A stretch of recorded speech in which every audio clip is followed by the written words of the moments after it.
When I started recording this video, Newcastle had not yet received an offer for Alexander Isak, as I say multiple times during the video. But later in the video, I'll find out about it and you'll get my live reaction. Welcome back to the kickoff. Today we're talking about the biggest transfer of the summer that is still ongoing. It's dragging. It's Alexander Isak. And I'm starting to feel like what Spurs fans must have felt like when Gareth Bale was going to Real Madrid. It just went on and on and on. However, at least Gareth Bale showed Spurs fans a bit of respect, which is far more than I can say for Alexander Isak, the little prick. You'll remember at the start of the summer, before Newcastle's pre-season tour, Alexander Isak claimed to have picked up a knock. So Newcastle sent him for a scan. I think that around that time the lads went on tour. The scan proved that there was absolutely fuck all wrong with him. He then goes onto the training pitch at Newcastle's training ground, does about 5 minutes of training and goes, nah, I'm not doing it. I'm still not right. He then proceeds to put his house on the market for rent in Newcastle. Everyone in Newcastle found out about that pretty immediately. Then it was taken down again. He then fucks off to his old club in Spain and we haven't heard from him since. Craig Hope, the journalist up in Newcastle, confirmed that, says so far Newcastle have not confirmed that they are aware of this.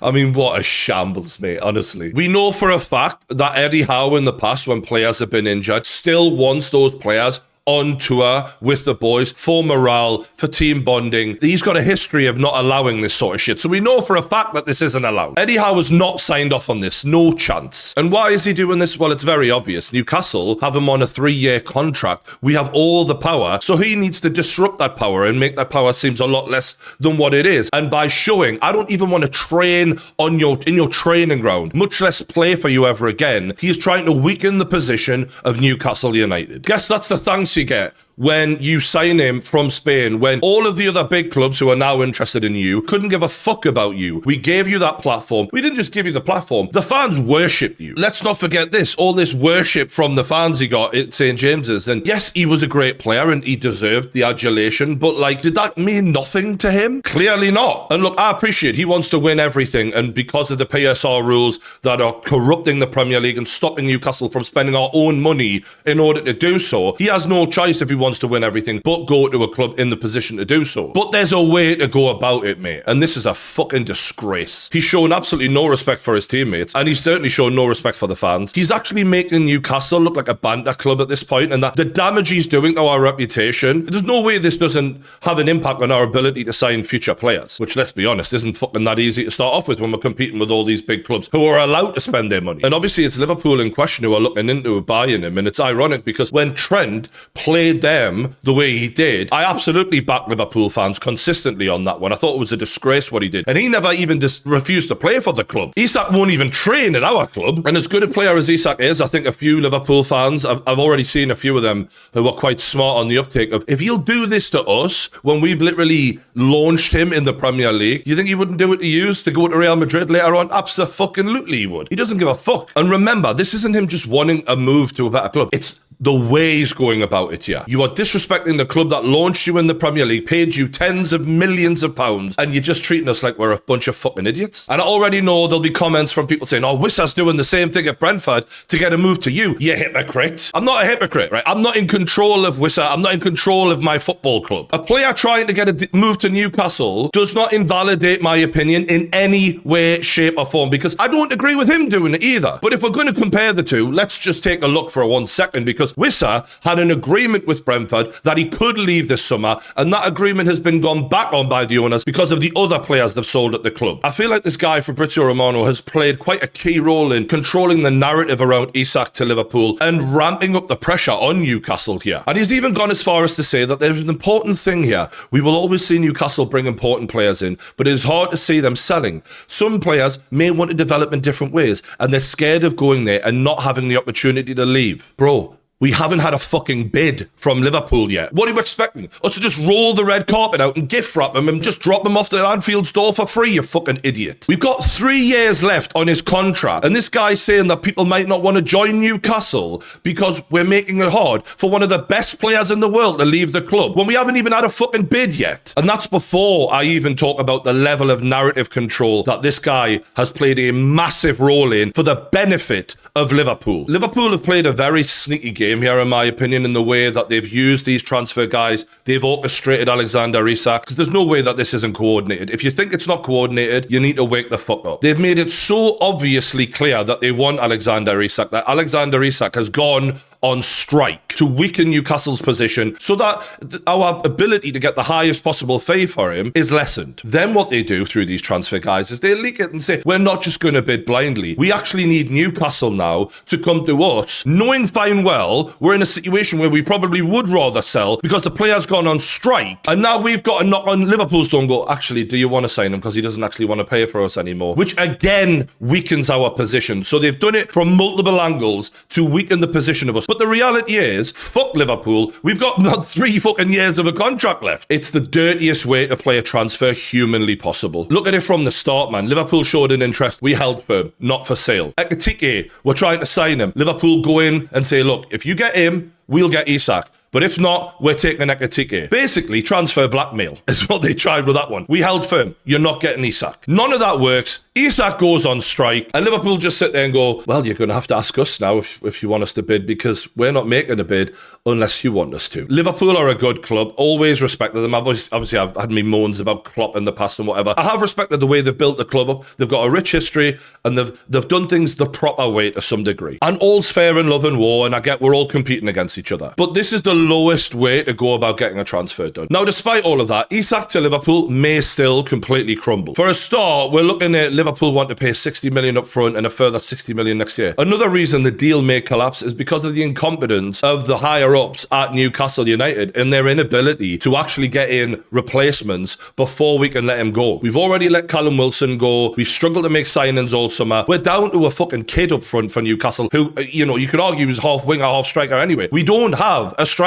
Not one who can lead the line in the Premier League yet. And now, a word from our sponsors. A lot of you are going away this summer, and the thing you've forgotten about is what do we watch when we get there? And if you want to keep up to date with your favourite binge-worthy TV show, or the latest documentary on Netflix, or even the Club World Cup, you're gonna need a VPN. And that is why you need Surfshark, the best VPN in the business. You can watch whatever you want, wherever you are in the world. And that's not all you get with Surfshark. They also take care of your privacy. Your whole online activity stays encrypted, so you can browse privately, you can block ads, and virtually travel the world in one click. It's super easy to use. If you're on your laptop, you can use the Chrome extension, and with one click of a button, you're back in the UK virtually, and you're watching your favorite TV shows. You can also use it on your phone, and the great thing about it is, with one subscription, you can cover all of your devices. And Surfshark also give you great security. If you're on a public network and you want to log in to see your bank, for example, Surfshark will mask your IP and make sure all your traffic is encrypted, so your personal info stays just that, personal to you. I use Surfshark every single day, and I cannot recommend them highly enough. And right now is the time to sign up because they have a mega deal on, which includes 4 extra months of Surfshark at an unbeatable price, plus a 30-day money-back guarantee, so there is no risk in trying it out. All you got to do is scan the QR code on your screen now, or you can click the link in the description below, go to surfshark.com/kickoff, and you can get 4 extra months of Surfshark at an unbeatable price. Big love to Surfshark for looking after us, but for now, enjoy the video.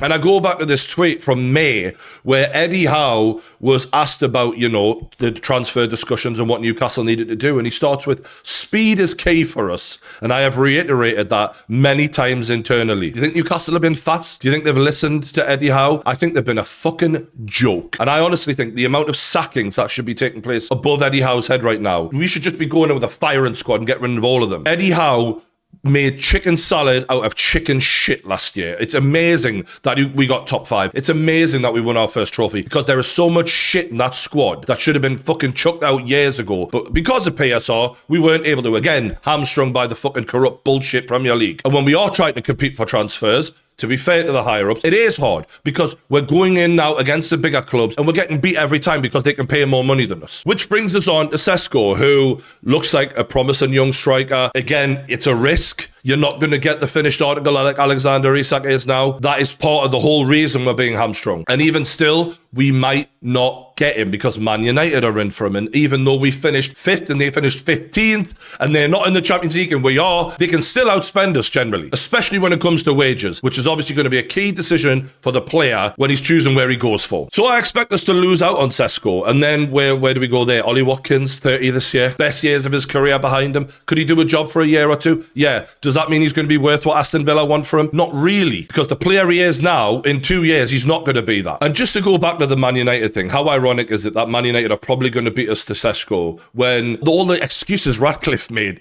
however long ago about how Man United had no money. And I seen this tweet about what happened since he made those claims, and it's like, finished 5 places below expectation at least, lost the Europa final, which has cost them more money, failed to qualify for Europe at all, lost another 10 million from the Adidas club. And it's just a whole bunch of reasons why Man United are now worse off, and yet they still beat us to Mbeumo. We couldn't afford to match their contract offer for him. Mbeumo might have chosen them anyway, but the point is we can't compete with them. They beat us to Cunha. They're now going to beat us to Sechko. It's absolutely so fucking rigged, because if we could just spend our owners' money, none of this would be a problem right now. And this isn't an anti-Man United thing or an anti-Liverpool thing. It's just the way it fucking is. And I look at posts like this, midfield is not a priority position for Newcastle this summer, according to Craig Hope, the journalist in the Northeast. And you're like, really? It just shows how much we're struggling to invest in the club, because you look at our midfield. Yes, we've got 3 good midfielders to start, but after that, we've just sold Sean Longstaff, right? Whether he was good or not, he was a body. So we're now down to Lewis Miley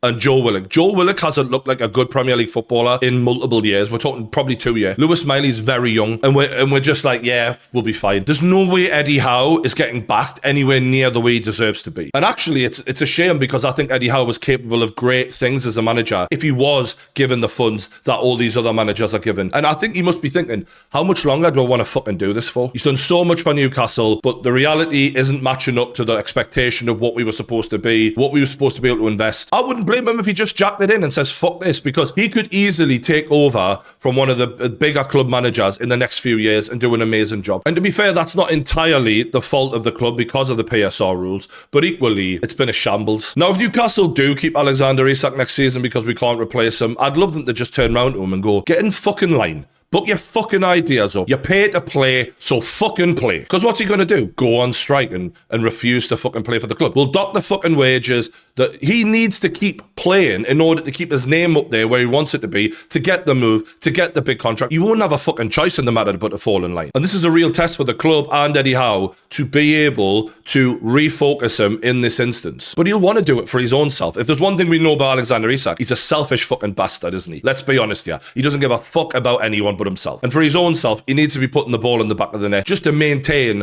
the reputation he's built for himself if he wants to get that massive contract. And I'd fully support Newcastle pulling him in line and just saying, you either rot in the reserves or you get out there on the pitch and you do the fucking business. And if he does score, great. The Newcastle fans will celebrate, but we'll never ever love him the way he could have been loved had he have just been respectful. It's not even about the move, it's just about the lack of respect and the way you're driving this club's image through the fucking dirt. And there won't be any forgiveness for that. There just won't be. Do you know what I mean? Those Geordie lads in that dressing room, you know, the way they feel about Newcastle United and know what it means to every one of us in the stands, people like Dan Burn, they'll know how bang out of order the way he's going on is right now. Because as I said in my very first video, when I started all of this, the Nile Ranger video, I know people who would die to put that shirt on, and you're just treating it like it's a piece of shit. And I get you want your move, but just fucking have a bit of fucking respect. What's this? Here we go. We've got a fucking offer. Liverpool have finally put a bid in for Alexander Isak after fucking around with all the silly little games all summer. Fabrizio Romano with his million fucking tweets. We've finally got an offer. 120 million. Are you taking the piss? Apparently, Liverpool were going to wait and not make an offer until Newcastle gave them the green light. Well, that was clearly a load of fucking bollocks, like the rest of this shit has been, because they've come in with a low ball offer. It is clear as day. Newcastle have said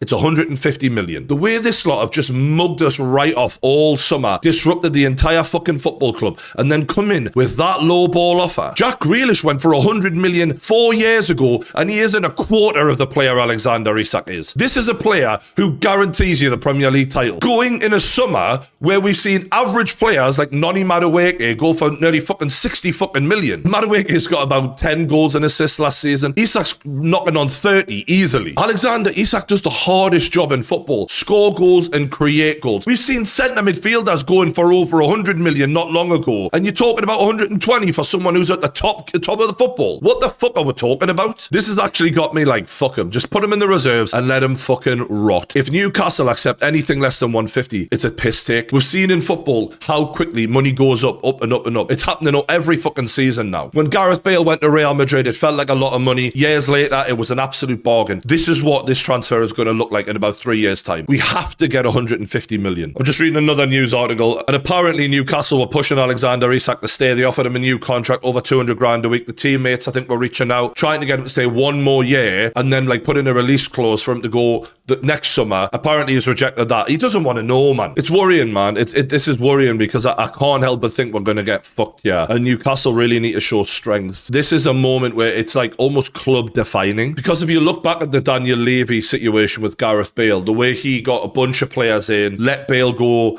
you know, and played that so that he squeezed every last penny out of it. That's where you look at a club and think they're not mugs, them. If we show here that you can bully us into letting our best players go for less than they're actually worth, what's to stop all these other clubs coming for Tonali, coming for Anthony Gordon? You're just waving the white flag like a bunch of fucking fannies, man. I mean, I'm just looking here. Barcelona in 2018 apparently paid 140 odd million for Coutinho. What the fuck are we? Alexander Isak is so much better than Coutinho ever was. Good player, Coutinho, not disputing that. We're talking about the guy. Right now, it's funny because I see fucking people on videos going, well, 120, it's good, it's good. We all know how 120 million does not go far these days. 150 million, we'll get 3 decent players out of that. That's the sad truth of it. And guess what? When you get that money, guess what happens then? People want a fucking extra bit of fee for their players when you're buying them. It'll go up in smoke before we know it. 150 has to be the bare minimum. Anyway, I'm sick of banging on about it. This transfer has been fucking miserable. And the way Isak has treated the club has been even worse.